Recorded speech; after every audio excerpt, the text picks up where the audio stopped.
You're listening to Midlife Side Quest, the Over the Hill Gaming Podcast. Here's your host, John Wall.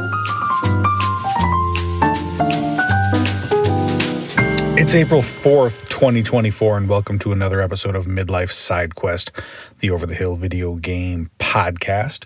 My name is John Wall, and every Thursday morning I bring you the latest video game impressions, industry news, and tales of a Gen X geek delivered to you in just 15 minutes. To ensure that you never miss an episode, you can subscribe to the show, which is available on all major platforms, including Spotify, Apple Podcasts, and YouTube. And it would be wonderful if you left a review while you're there to help spread the word about the show. Also, look for Midlife Side Quest on Threads if you'd like to chat about today's episode or whatever you got going on. I'm happy to chat. I'm also happy that you've tuned in today because on this episode, I'm going to be talking about Planet Zoo Console Edition. But first, I'm sending out this week's positive vibes to Tekken director Katsuhiro Harada. Harada posted online last weekend trying to figure out why so many of his followers were requesting that the restaurant Waffle House be added as a stage in Tekken 8. He wrote on Saturday, "Please be sure to explain the basis for the request, including the original story, history, and background. I look forward to an explanation from someone who knows more." I guess nobody had filled him in on the joke that Waffle House is a terrible restaurant where people sometimes like to beat the crap out of each other. He then responded with an unexpectedly sincere reply stating that it's basically up to the Waffle House legal team, which, let's be honest, probably has other problems at the moment. "If the restaurant chain's headquarters refuses to accept my proposal," he wrote, "it will not happen." Oh, Harada-san, I'm sorry you got dragged into how stupid and ridiculous America can be sometimes. But at the same time, I kind of want this to happen.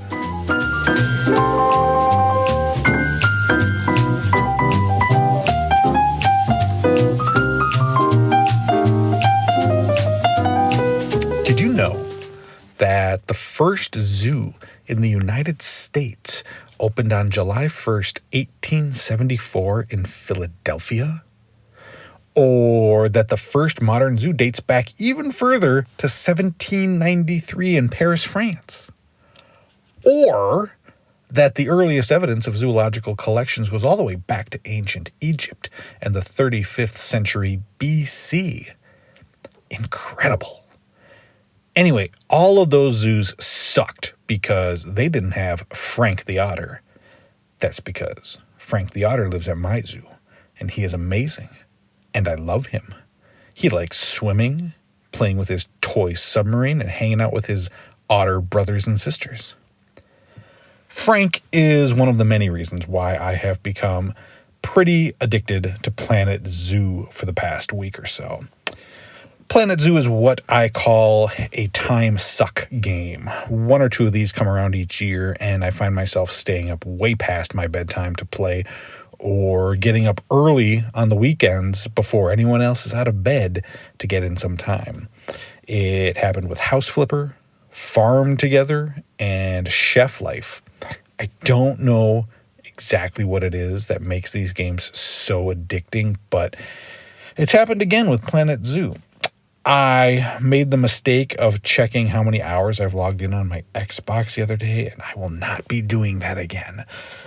So the first thing about the game that I want to call out is the level of customization they allow, which lets you create the exact experience that you want. I started off with the campaign mode, but after about half an hour, I realized that I didn't want to be playing scenarios with pre-made zoos. So I switched to the sandbox mode, which lets you start everything from scratch. And here you can tweak dozens of options. For instance, sandbox mode defaults to unlimited money, so you can go nuts. But I wanted like a little bit of a challenge to gauge how well my zoo was actually doing. So I turned money back on, but I did give myself, like a nice little starting nest egg.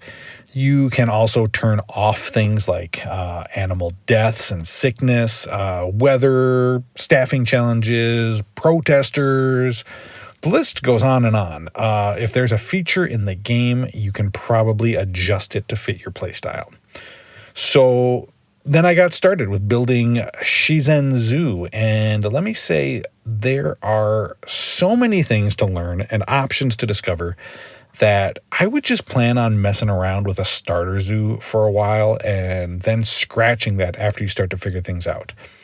I put several hours into my first zoo before I started to realize all of the ways that I could have done it better. So I scrapped it and I started again.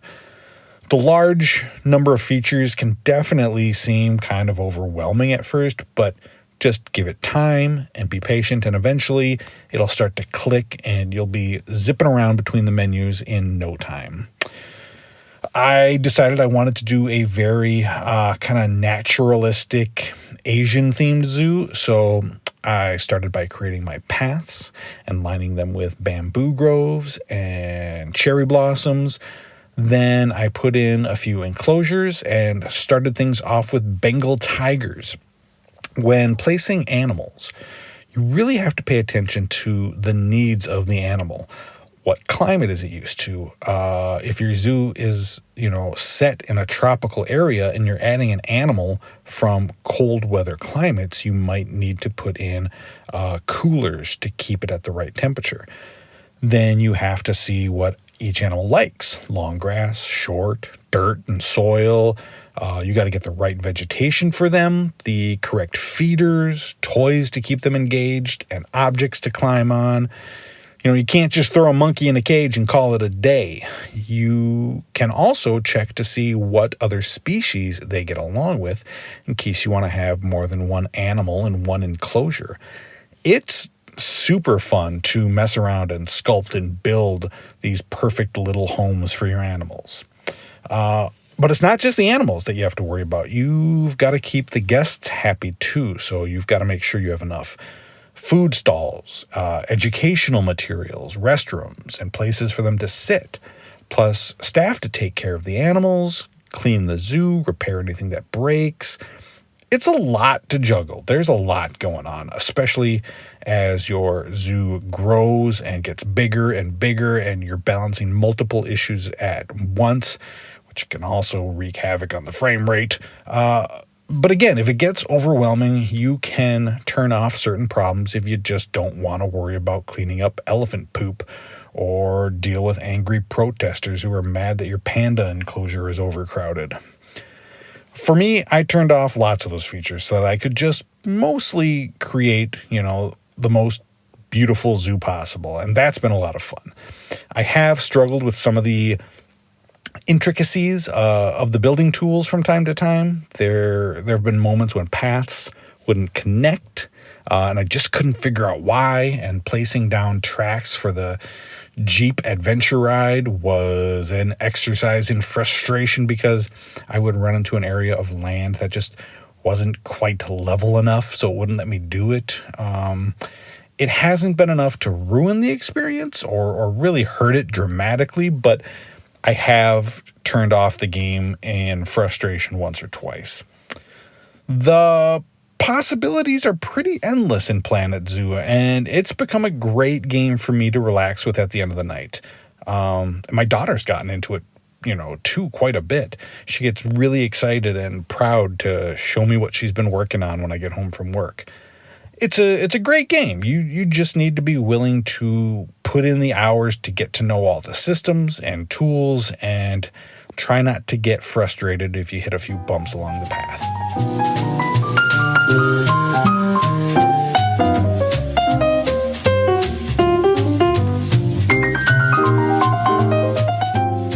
Speaking of animals, do you know what the worst thing about having pets is? It's the poop.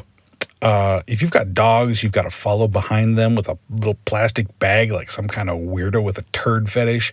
And if you have cats, you've got to scoop it out of a litter box like you're looking for clams. And I've got cats. I also have two lazy children, which means that it always falls on me to clean the litter box. And you know what? I'm getting old. I'm tired. I've got a bad back. And I'm sick of being hunched over a sandy crap box all the time.